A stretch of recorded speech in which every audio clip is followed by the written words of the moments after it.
1207 ईस्वी 604 हिजरी में मजहबी आलम और सूफ़ी बहाउद्दीन के घर एक ऐसा दरख्शिंदा सितारा पैदा हुआ जिसके इल्म की रोशनी की किरणें आज भी पूरे आबोताब के साथ फैली हुई हैं।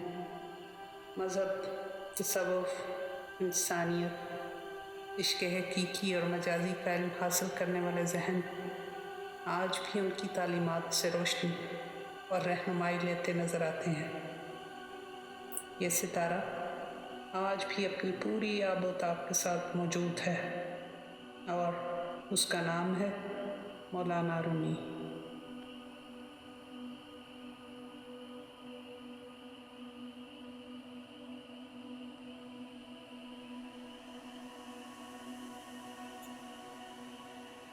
मौलाना रूमी फ़ारसी ज़ुबान के बहुत बड़े और मशहूर शायर थे। आप जलालुद्दीन मोहम्मद रूमी और जलालुद्दीन मोहम्मद बल्खी के नाम से भी जाने जाते हैं।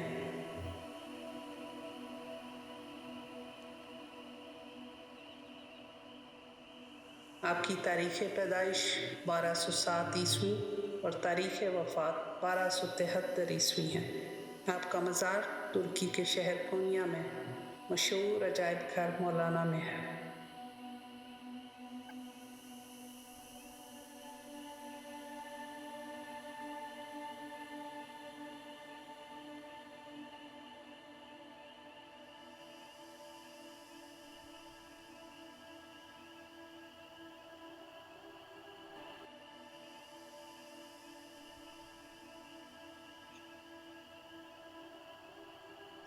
मौलाना का शुमार अपने दौर के बड़े उलमा में होता था।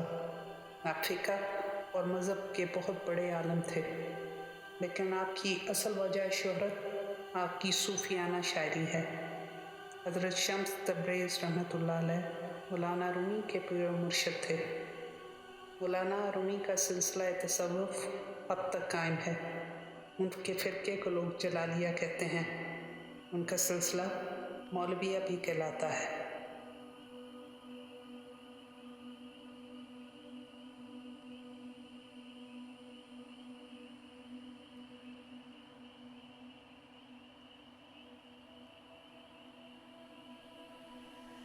मौलाना रूमी को इब्तदाई तालीम के मराहिल आपके वालिद बहाउद्दीन ने तय करवा दिए और फिर अपने मुरीद सैयद बुरहानुद्दीन को, जो अपने ज़माने के फ़ाज़िल उलमा में शुमार किए जाते थे, मौलाना रूमी का मुअल्लिम और अतालिक बना दिया।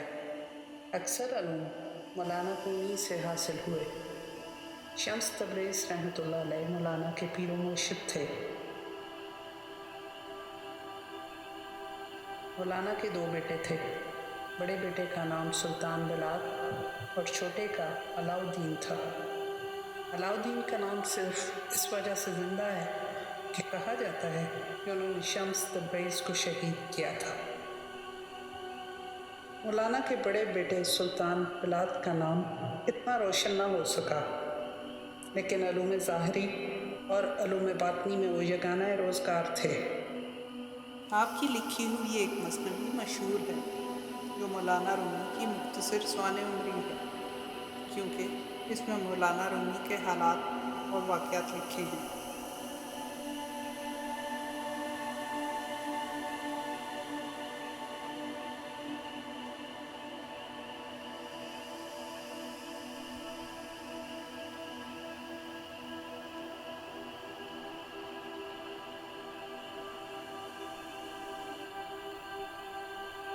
इस फ़िरके से ताल्लुक़ रखने वाले लोग नमदा की टोपी पहनते हैं, जिसमें कोई जोड़ नहीं होता।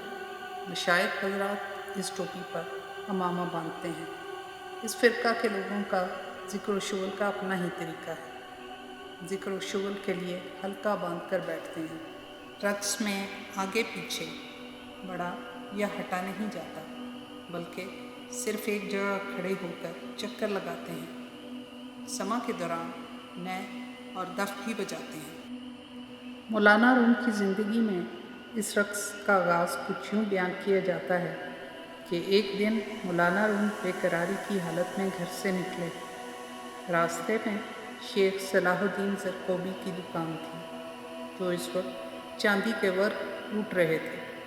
मौलाना पर इस हथौड़ी की आवाज़ ने समा का असर पैदा किया और इन पर वजद की कैफियत तारी हो गई। इसी वजद की हालत में मौलाना ने ये रक़्स शुरू कर दिया। मौलाना की ये हालत देखकर शेख इसी तरह वर्क कूटते रहे, हत्ता कि बहुत सी चांदी ज़ाया हो गई, लेकिन उनका हाथ न रुका। इस मौका पर मौलाना ने यह गज़ल कही: यकी गंजी पदीद आमद दरिया दुकान ज़रक़ोबी, जही सूरत सही मानी, जही खूबी जही खूबी। उर्दू में इसका मतलब कुछ यूँ है: इस ज़रक़ोबी की दुकान से एक ख़जाना मिल गया। अजब सूरत, अजब मानी, अजब खूबी, अजब खूबी। मौलाना की वफ़ात के बाद उनके पैरोकारों ने रक़्स का यही अंदाज़ अपनाया। किसी ज़माने में समा और रक़्स का ये अंदाज़ हकीकी दरवेशों का तौर तरीक़ा होता होगा, और शायद आज भी दुनिया की गलियों में कहीं असली दरवेश पाए जाते हों। ये रक़्स आज भी मौलाना कल्चरल सेंटर पूर्णिया में पेश किया जाता है, जिसमें 27 दरवेश और एक शेख हिस्सा लेते हैं। रक़्स के आगाज़ में हर दरवेश पहले अपने शेख से ख़ास अंदाज में इजाज़त लेता है और फिर अपना रक़्स शुरू कर देता है। इब्तदा में वो अपना दायां हाथ बाएं शाने पर और बायां हाथ दाएं शाने पर रखकर घूमता है। घूमने के दौरान वो अपना बाजू आहिस्ता आहिस्ता फैलाता है। बिलाखिर उसका दायां हाथ आसमान की तरफ और बायां हाथ ज़मीन की तरफ इशारा करता है, जबकि गर्दन एक तरफ को झुकी रहती है और इसी हालत में वो घूमता चला जाता है।